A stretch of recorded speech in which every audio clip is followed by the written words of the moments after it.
Assalamualaikum warahmatullahi wabarakatuh. Hmm, Kembali lagi nih di channel Mang Isal. Kita lagi hari ini kegiatannya adalah panen kacang merah. Kemarin waktu pas awal hujan, memang kebiasaan petani di sini nanam kacang merah. Sebenarnya kalau saya tujuan dari nanam kacang merah ini lebih ke untuk LCC, Land Cover Crop. Biasanya kalau di perkebunan itu pakai kacang CM atau PJ. Tapi karena kita di sini susah untuk menemukan, dan kalau kita pakai kacang merah itu, kalau kita pakai kacang merah ya, ini bisa ada nilai ekonominya. Dan saya juga butuh dari kacang merah ini akar dari kacang merah ini. Nah ini dia bisa dilihat, banyak bintil akar di sini, bakteri Rhizobium untuk penambat N atau jadi kerja si bakteri Rhizobium ini, dia mengambil unsur N dari tanah atau dari udara yang ada di dalam tanah dan diproses dan diberikan kepada kepada pohon. Dan tujuannya juga ini saya untuk nanam ini supaya bakteri Rhizobium itu di tanah ini lebih banyak. Oke, sambil kita bikin video ngevlog sambil panen kacang untuk kegiatan hari ini. Kemarin sih Mang Isal juga jarang bikin video karena mau buat konten di luar atau di kebun itu hujan. Mungkin sekarang pagi ini lagi cerah nih.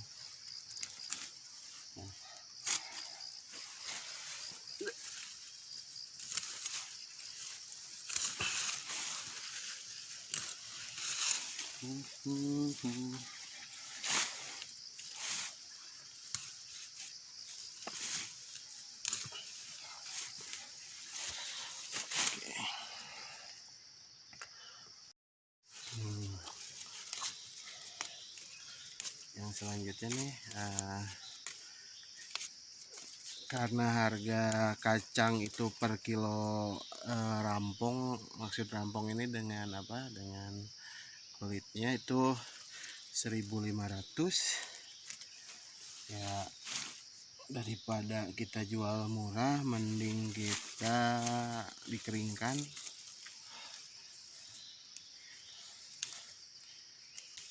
Sama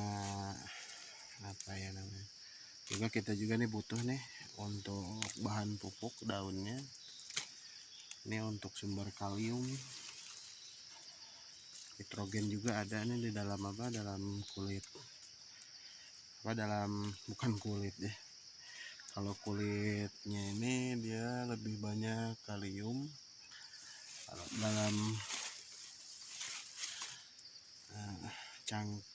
kulit atau cangkang tadi, kalau daun nih sumber nitrogen juga kacangan.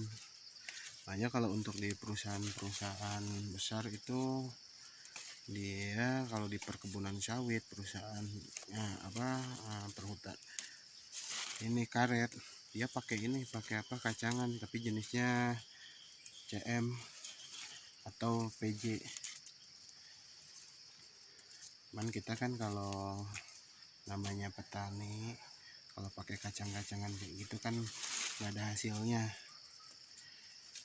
Kalau kita pakai kacang merah ini kan ada hasilnya nih, nanti kita bisa jual. Mungkin saya dikeringkan nih. Caranya buang daun nanti kita ikat.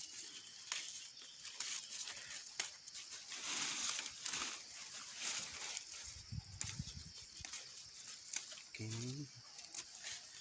ini kalau di cerita One Piece nih, sekarang kan masuk negeri Wano tuh, ada sup dari kacang merah Oshiruku. Nah, terbuat dari kacang merah ini mungkin ya, cuman Oshiruku itu manis. Kalau yang pernah saya baca-baca itu Oshiruku itu manis, dia lebih ke kolak, kalau kata orang Sunda mah kolak.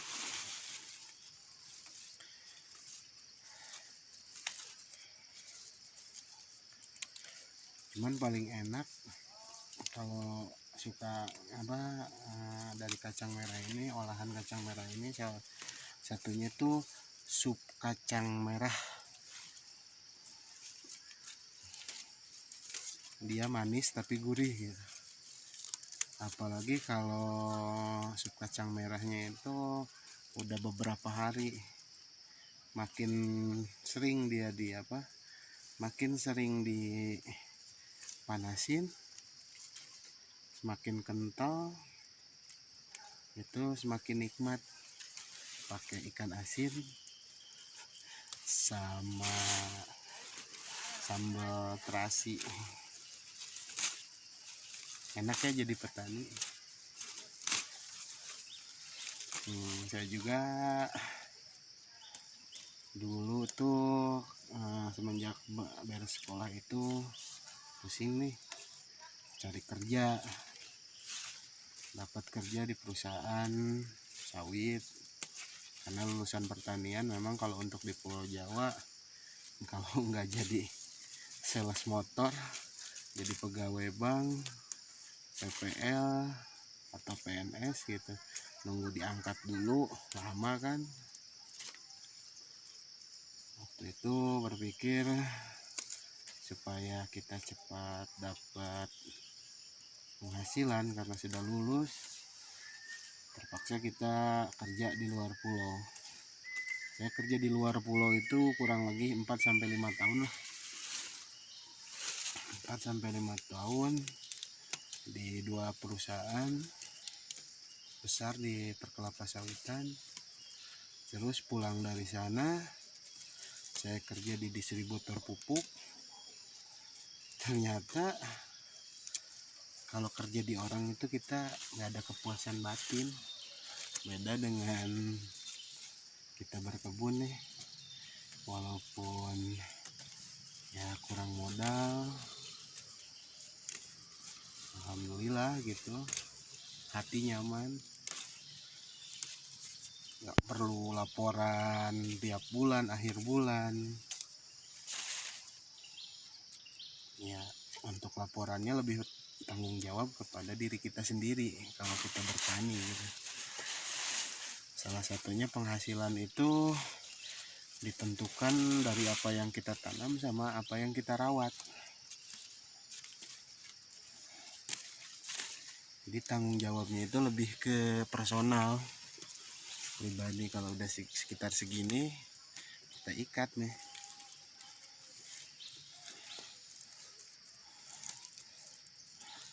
Udah ikat nanti digantung.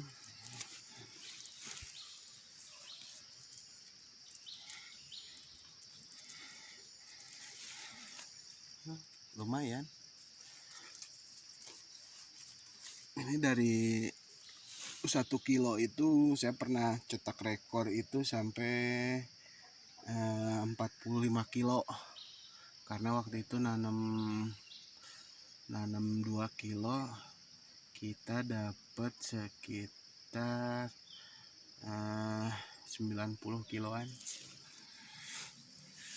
Karena nanam saya kacang saya nanam itu lebih ke rotasi, yaitu per minggu 2 kali. Karena salah satunya karena kan kita di sini di hutan gitu ya, jauh dari pemukiman, susah cari tenaga kerja, kebanyakan kita kerjakan sendiri. Kalau ada pun rebutan gitu pekerjaannya. Jadi kita kerjakan sendiri, apa-apa kita kerjakan sendiri. Jadi saya targetin itu per minggu itu 2 kilo kita tanam. Jadi pas panen itu kita nggak terlalu kekejar-kejar gitu. Nah, kalau nggak ada pekerja ya kita kerjakan sendiri seperti hari ini gitu. Terus nih harga kacang itu salah satunya untuk mengimbangi harga. Karena kalau kita nanam serempak terus dapat harganya kayak segini, kayak sekarang gitu 1.500, panen sama ongkos angkut aja udah nggak ada hasilnya.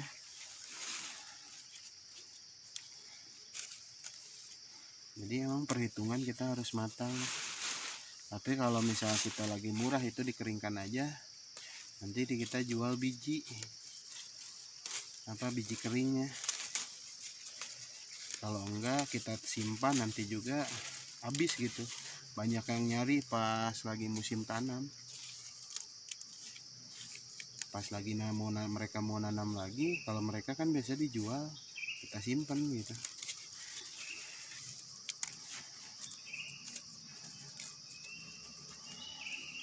Nah tujuannya juga kalau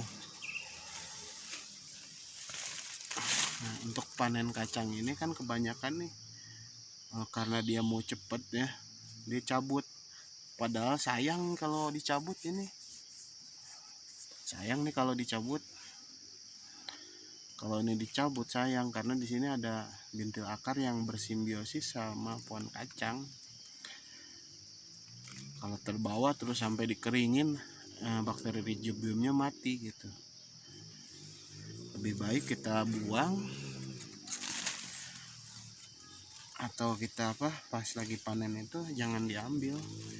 Saya selalu kalau untuk di kacang itu selalu menerapkan kayak gitu. Karena tujuannya tadi kembali lagi di awal, kita butuh bakteri rhizobiumnya.